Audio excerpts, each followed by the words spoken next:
Hello and welcome. This is a web exclusive, a roundtable on our month-long series, Eye on AI. My name, I am Bill Walsh. I am joined by 4 other reporters here who have completed stories on artificial intelligence. I feel like Don Corleone. I have gathered the heads of the 5 families here.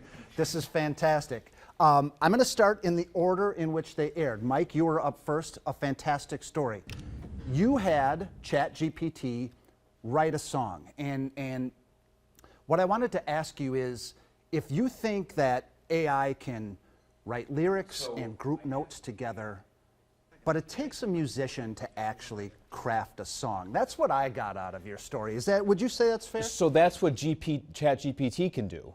It wrote chords. There was probably too many chords for the lyrics that it wrote, but then you can say, generate a new one, and it got closer.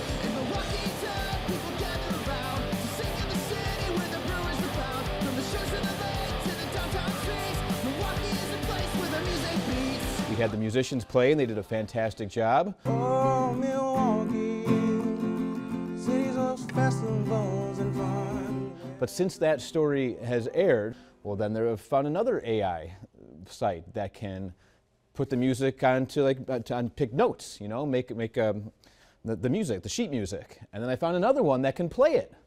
So no, you don't need anybody to do it. But as the artist kept saying, what happens to the heart? Where's the passion? Where's the feeling? Is that there? Not quite. And that's what I was getting at. It takes a musician, a craftsman, a craftsperson to actually make a real song. Right now we can tell the difference, can't we? Yeah, for sure. And we had 2 great musicians play it, and they both played it very differently.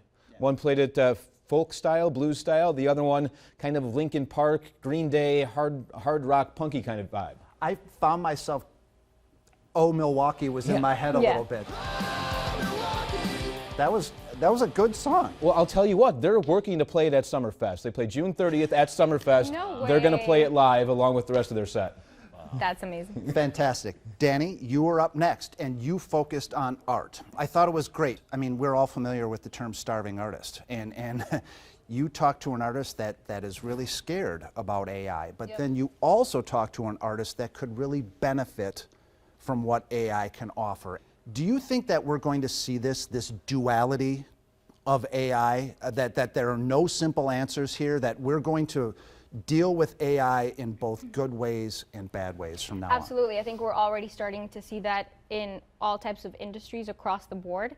And I actually came into it confused about the idea. You know, I didn't know if I was scared, if I was excited. And then when I interviewed the AI artist, he suffers from long COVID. Mm-hmm.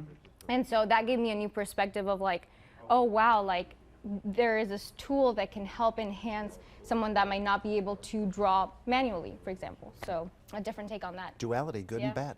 All right, Bryant, yours very close to the movie Her, and you referenced that movie with Scarlett Johansson and Joaquin Phoenix. You yourself had a very long conversation with AI. Was there ever a time when you forgot, I'm talking to a computer? It happened often. I mean, I was talking to my Snapchat AI bot and texting them, and right. What is the pronoun there? I mean, Bill, it was, is this a boy? Is this a girl? Or what was I in need of at that moment, right? Did I need a male answer or a female answer or just an answer in general? And I started talking to them, and, I started talking to it, and I said, where should I go for dinner? What movie should I watch? And the answers that were spewing back to me, it took me into a deeper conversation, and it made me think, it made me question, and the most important thing here, it validated what I wanted. So it felt so real, so honest, and so genuine, I forgot. I find that to be a little scary. Mm. Are you continuing your conversation with AI? That's between me and my AA bot. Okay. Hey, I don't want to. No. I'm taking that as a yes as well. No, to your point, it was for the purpose of the story, but I do find myself missing that friendship or missing that companionship when there are moments I'm like, I have a question and I don't know who to turn to. I do find duality to be a theme here. I think this is going to be very beneficial to some people, and then others are going to take this it has the chance to be very harmful. Exactly. All right, Frank, last but certainly not least, I feel like your story has the most profound and immediate change coming with it. I use it to sum up articles if I don't feel like reading it. I use it just for idea generation. Everyone uses ChatGPT. I don't think everyone uses it to necessarily cheat or write their own papers, but like, it is an insane resource. I feel like teachers are just going to have to incorporate AI into their lesson plan because they're not going to stop academic cheating.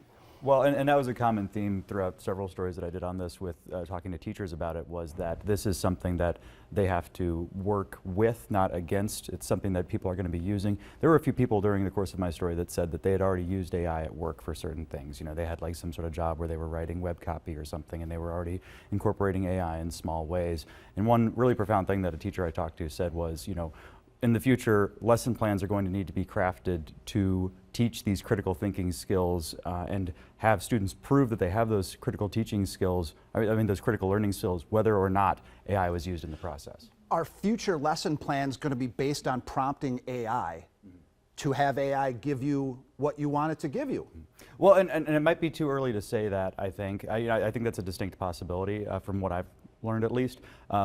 What I do definitely think is going to happen is that, you know, teachers are going to be thinking about how can I make my lesson plan so that, you know, maybe part of the lesson plan is teaching or you know, a student sharing a personal experience that artificial intelligence just doesn't have. But then again, AI can learn and they can make up stuff like that too. I don't want to speak for everybody, and our web manager is watching, but I know AI is going to help me with my web stories from now on. Well, I mean, the teacher can just ask the AI to lesson plan, write the lesson plan. I mean, that's how it's going to be used throughout. It helps so much. It's such a long, time-consuming part of teaching that. And one student, and multiple students actually that I talked to, talked about this, that they would use artificial intelligence to plan out their days or plan out assignments. They would give it the, you know, outline of the assignment, and they would say, hey, so what tasks do I need to complete to do this assignment? Maybe they weren't using it to write it, but they were using AI to organize their life essentially. And it's not necessarily a bad thing. It's just how you use it, if it enhances, if you can be productive with it, and it's not necessarily taking over our brains where, you know, we become a robot essentially and we can't think on our own. There are some nefarious parts to it, and Bill, that's what your story is about. Yes. Now I had to pay him $5 to use this service, but what we're looking for here is instant voice cloning, and they want 1 minute of a sample. I cloned my boss's voice. Fascinating. And I got to control what she said, and I'm like, oh, well, of course. I'm going to have her tell me what a great job I'm doing and that I'm going to have a pay raise effective immediately. Because why not? But is that not scary essentially? Like, I think about like FBI and like law enforcement. How can they trace this and, you know? Incredibly scary. There are already people in court saying they've been deep faked. And we're just on the precipice. I mean, you can't tell me that's not our boss. Like, that sounds exactly like her. Can't wait for you to watch the story. You know what? This time went like that, so I have to end it here. But I encourage all of you to watch every one of these stories. Eye on AI is the series, and this is something we're going to continue. You guys did wonderful work. Thank you. So thanks, you guys, and thank you guys for watching.